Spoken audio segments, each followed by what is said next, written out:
भक्तेभ्यः सुखदायक नमस्ते गणनाथाय गणानां पतये नमः भक्तिप्रियाय देवेश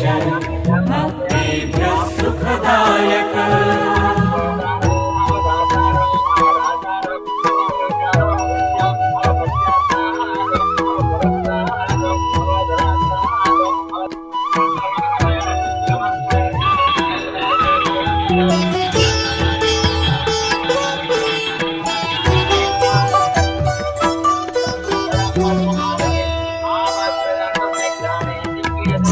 स्वानन्दवासिने तुभ्यं सिद्धिबुद्धिवराय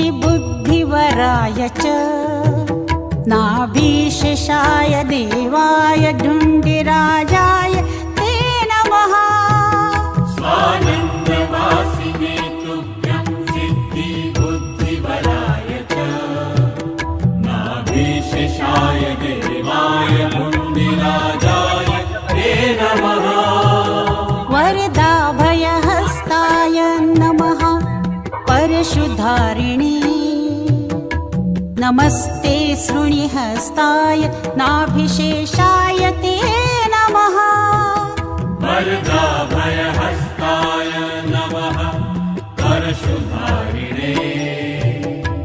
नमस्ते शृणिहस्ताय नाभिशेषाय ते नमः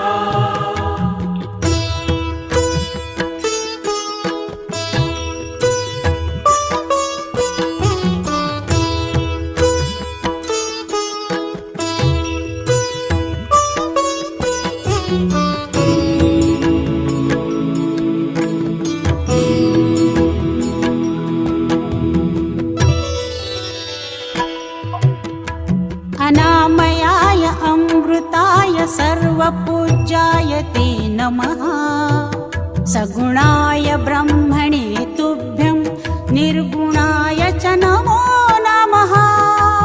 अनामयाय अमृताय सर्वपूज्याय ते नमः सगुणाय ब्रह्मणे तुभ्यं निर्गुणाय च नमो नमः ब्रह्मणे ब्रह्मदात्रे च गजानन नमोऽस्तु ते